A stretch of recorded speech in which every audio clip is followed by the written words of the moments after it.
My friends and I use this term called God winks. This is to describe those moments where you have a passing thought of feeling like you need to go to a specific aisle in a grocery store, and then you run into a friend that you've been missing. We call that a God wink.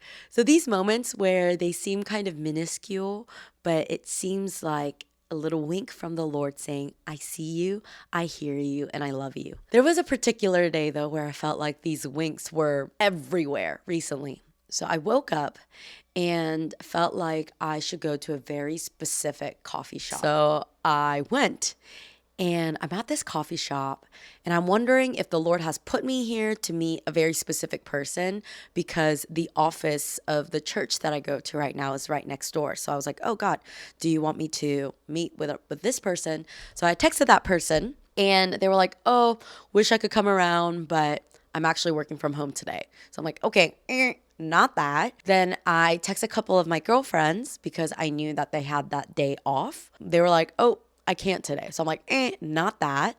So I was there faithfully doing my work, asking God, Lord, why'd you bring me here? And during this time, I overhear a conversation with a barista that was highlighted to me before. Now, the term highlighted means someone seems to be almost emphasized to you. I've only been to this coffee shop like twice in my life. And both times I feel like I noticed this barista because of the hat that they were wearing. It had a very specific logo on their hat, and I had made a comment about it. And so that barista starts talking with someone that I vaguely know. I just overhear him talk, and he's saying, I am a songwriter, and I have been writing to the Lord in my quiet space and been craving writing sessions with fellow believers. And now, preface about me, I'm a songwriter, and that's been a big transition in my life. Writing music with the Lord and inviting Him into the process. Something that I am a massive advocate for is collaborations with other creatives. And so I'm hearing this, and I was supposed to go out to a songwriting retreat 2 weeks after. And so I feel like I should go over and talk to him. So I do. Turns out he was a missionary in the Middle East, and he had just moved in back to Ohio and have been craving a creative community that loves Jesus. That was super cool. So we got connected. We're going to have a writing session soon.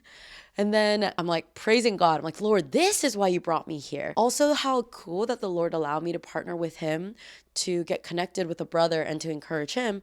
And by him sharing his heart boldly, he had then encouraged me.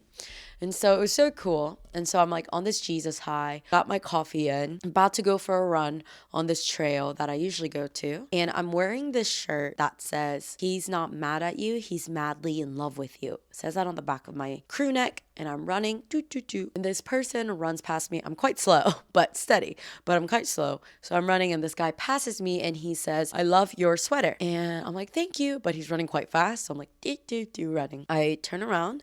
I did my little tiny 5K that day. I'm running, passes me again.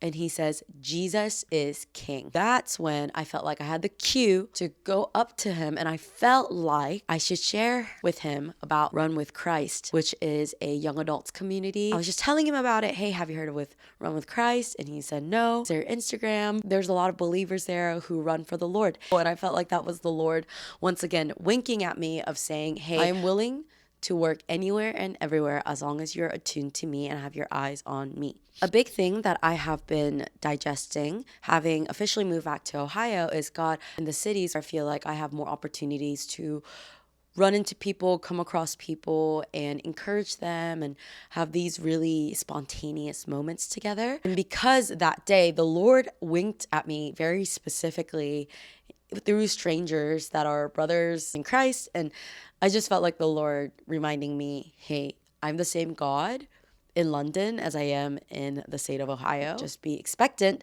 that I will talk to you. So those are some God wink moments in everyday life. Be expectant that you will hear from the Lord throughout your everyday. Thank you guys for tuning in. Until the next video, step out onto the water and be blessed.